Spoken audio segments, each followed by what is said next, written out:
Last time on the Skip and Josh podcast. One series has nothing to do with the other. These jinxes or curses or whatever you want to call them, they eventually run out.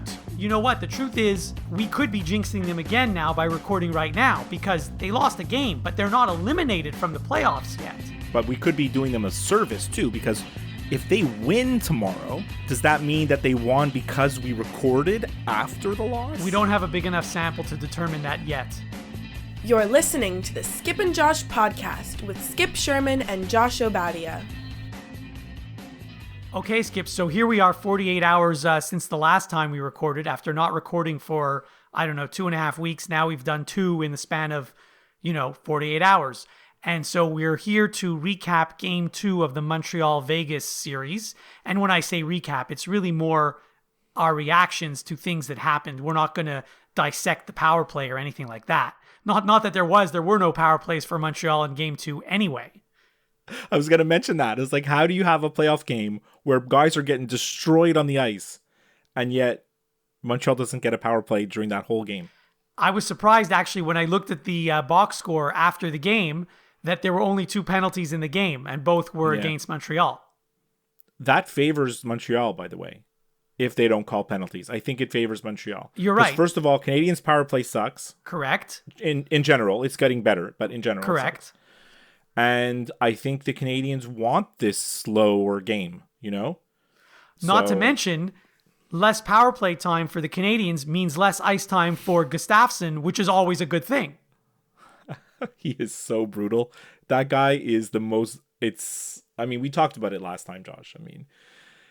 They're winning despite their poor decisions. And then yesterday there was double poor decision because they used Gustafsson and Merrill. And, as bad as Gustafsson was during that game, and I texted you saying I was so happy that he got injured because now they won't be able to use him. Unfortunately, he came back just a shift later. Right.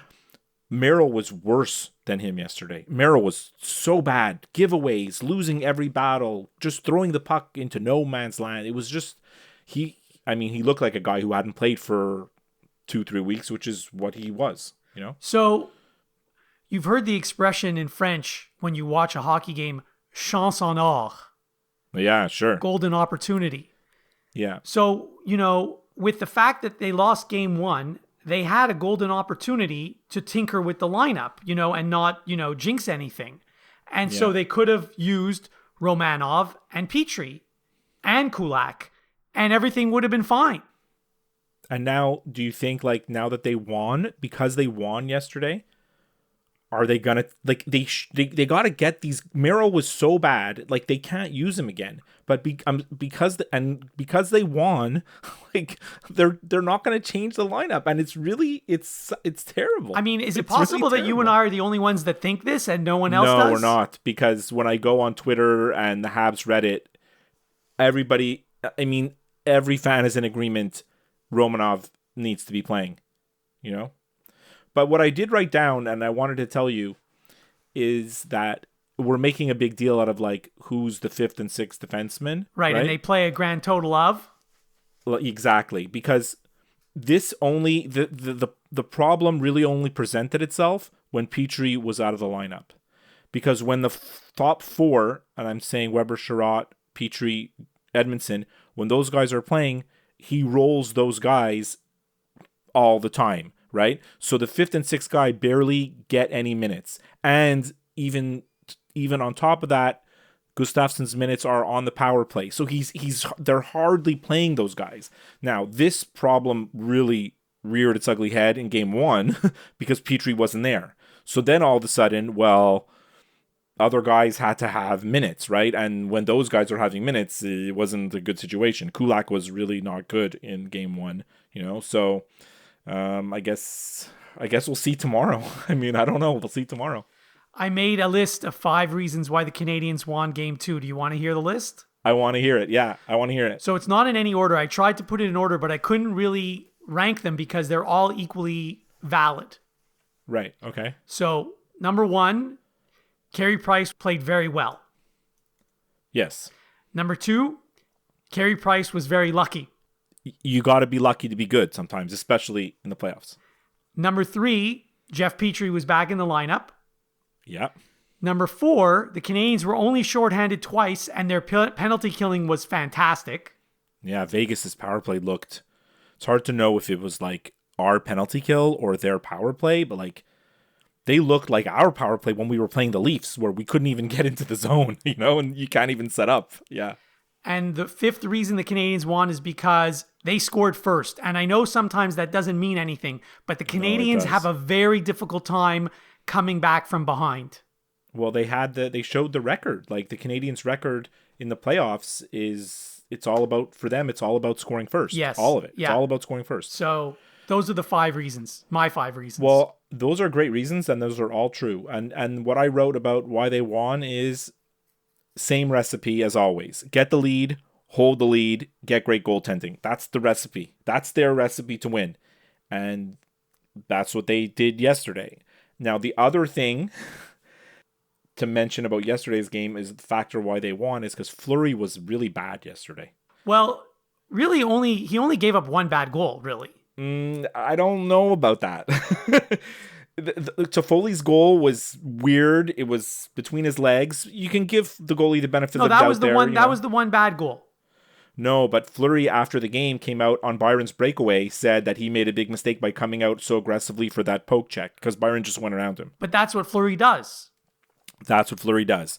And the first goal, while it may seem that Armia shot the puck just into a wide open net, you have to wonder, why was there a wide open net? Because Fleury is so aggressive, right? He's so aggressive that he put himself way out of position, and when there was a bad bounce and the puck just came right to Armia, boom, Fleury's nowhere to be seen, right? But that's Fleury. I wonder if we'll see Robin Leonard. Do you think there's a chance?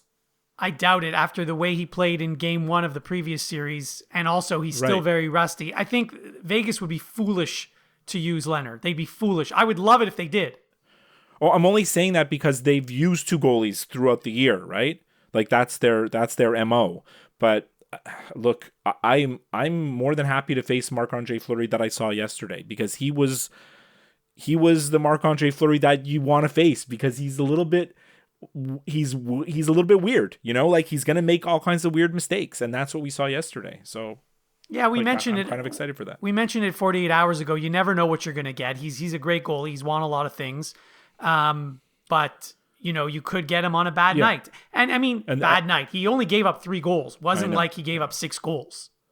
And the reason why he's a good goalie is because, and I'm sure I mentioned this at one point over the last 224 episodes, the goalies in the NHL, for the most part, are all the same. They all play sort of the same style.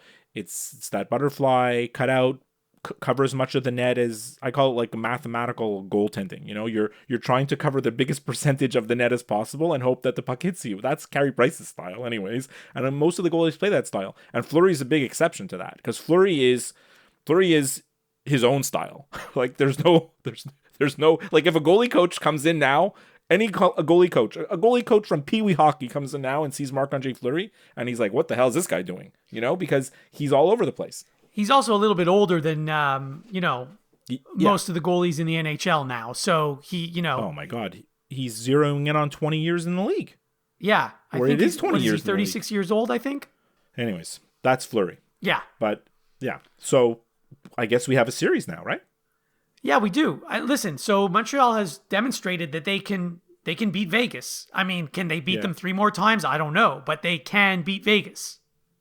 Pierre Lebrun had a very interesting tweet yesterday after the game saying there's this narrative that somehow the Canadian division is so much weaker, and he's glad that the Canadians beat Vegas to try to put that narrative to rest.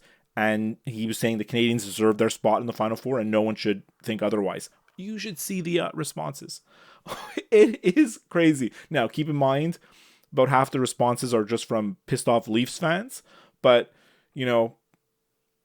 I mean, people don't know what to think about the Canadians, but you said it before. You said it when we started this series of Canadians podcast game reactions.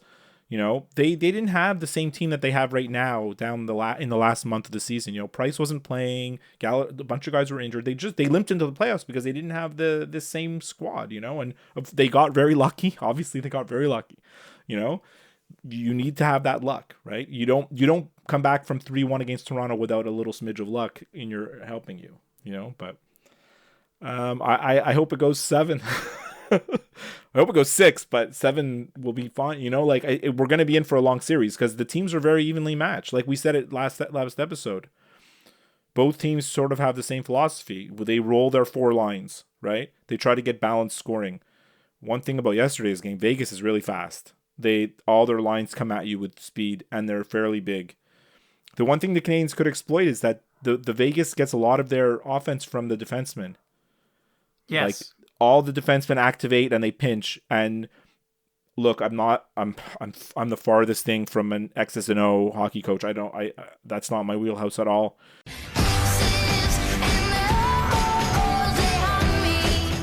A good game planner could potentially exploit that. Their defensemen are very over aggressive. Maybe they can catch them napping a couple of times and get a turnover for a breakaway going the other way or an odd man rush. So not only did the Canadiens get some injured guys back just when the playoffs started, but also some guys, and I will name them in a second, who were healthy and who were playing at the end of the season have raised their game to some other level that I didn't think they could. And those are Corey Perry and Eric Stahl. Yeah, and also Joel Armia, who is the most frustrating player of all. You've told me in person that you think Joel Armia is like one of our best players, but yet, I've said this a million times. The problem with Joel Armia is you see him play and you say, "Wow, this guy's amazing," and then 10 games will go by and you won't notice him, and then you'll say, "Oh wow, there's that Joel Armia that I remember from 10 games ago. How come he just doesn't play like that every game?" But he's been more consistent, probably because he's playing with Perry and Stahl. Right. And it's working. The other thing about Armia, it didn't happen yesterday. I thought for sure it would happen. When he scores, he always scores 2 goals. He never just gets one. True. He always scores 2 in a game, and then he doesn't score for a month, and then he scores 2, and then he doesn't score for a month. So at the end of the season, his numbers look okay. But he didn't do it last night. So I thought for sure, well, when's Armia's second goal coming? When? Yeah. That's so true. Well, it goes with what I said, right? He's so inconsistent, right? When he's hot. And then other times you don't even know he's around. Look, it's going to be exciting. I'm glad the games are going to start an hour earlier, the next 2 games. That should be fun. We're going to have some knowledgeable hockey fans in the building. 3,500 fans are allowed. The fans yesterday were... I was watching the game, and you can see some of the reactions, like when stuff's happening, and I'm like, I don't think anybody knows what's going on. They actually, you know how the PA announcer in every NHL arena, when there's 1 minute left in the period, they always say last minute of play in the period. Yeah. And they also announce the goals, and they also announce the penalties. In Vegas, they announce Vegas is on the power play. Yeah, I know. They don't do that anywhere else. No, like it takes about 30 seconds because he announces the penalty and then he says, "You know what that means?" It's like, but like, does he have to do that to explain it? Like, I think so. Yes. It was clear. There was a couple of times, it reminded me of, you can see it on TV, right? You can see the fan reactions and you kind of know, when you're like 10 years old and your dad takes you to a baseball game for the first time, you're seeing the Expos for the first time, or any big league game, right? First time some guy hits like a lazy pop fly to left field, you think it's a home run, right? That crack of the bat, you're like, oh, it's gonna be a home run. Oh, it's just a fly ball. So it takes you like a while in your viewing experience, like as a fan, to fully know that, now you and me can go to a game. Well, not now. It probably, it took a few years later. You can go to a game and when it's a lazy fly ball, and when it has a chance to be a home run. But those fans in Vegas, give them credit. They show up in big numbers and they're passionate about their team. Can't take any of that away from them. You can't.